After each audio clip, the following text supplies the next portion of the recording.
తెలంగాణలో వర్షాలు కురవకూడదని, పంటలు పండకూడదని, ప్రజలు కరువుతో అల్లాడిపోవాలని హరీష్ రావు కుతంత్రాలు చేస్తున్నారని ఆరోపించారు టీపీసీసీ చీఫ్ మహేష్ కుమార్ గౌడ్. తమిళనాడు, కర్ణాటకలోని కొన్ని దేవాలయాల్లో హరీష్ రావు క్షుద్ర పూజలు చేశారని విమర్శించారు. కేసీఆర్ తన ఫామ్ హౌస్ లో క్షుద్ర పూజలు చేశారనే ప్రచారాన్ని ఇన్నాళ్లు నమ్మలేదని, హరీష్ రావు వైఖరి చూసిన తరువాత అనుమానాలొస్తున్నాయన్నారు మహేష్ గౌడ్. హరీష్ రావు క్షుద్ర పూజలు చేశాడని చెప్పడానికి కొన్ని ఉదాహరణలు ఉన్నాయి. తమిళనాడులోని తిరుచునాపల్లి, కర్ణాటకలోని శివమొగ్గ ఇవన్నీ దేవాలయాలలో కొంత క్షుద్ర పూజలకి ప్రచారంలో ఉన్నాయి.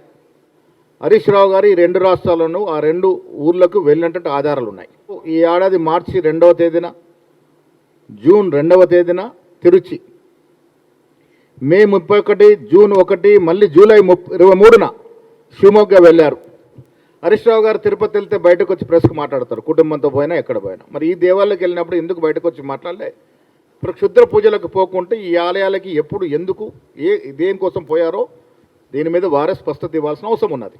నిజంగా ఇవి మంచి కోసం చేసిన పూజలు అయి ఉంటే, రాష్ట్ర ప్రజల బాగు కోసం చేసిన పూజలు అయి ఉంటే డెఫినెట్గా ప్రచారంలోకి వచ్చేవి. ఎందుకు రాలేదు?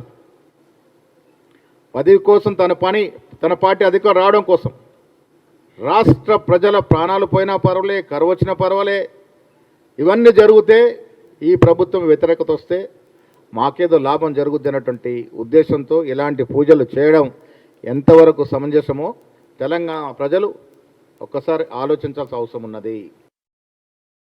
మరిన్ని అప్డేట్స్ కోసం ఛానల్ను సబ్స్క్రైబ్ చేయండి. నోటిఫికేషన్స్ కోసం బెల్ ఐకాన్ పై క్లిక్ చేయండి.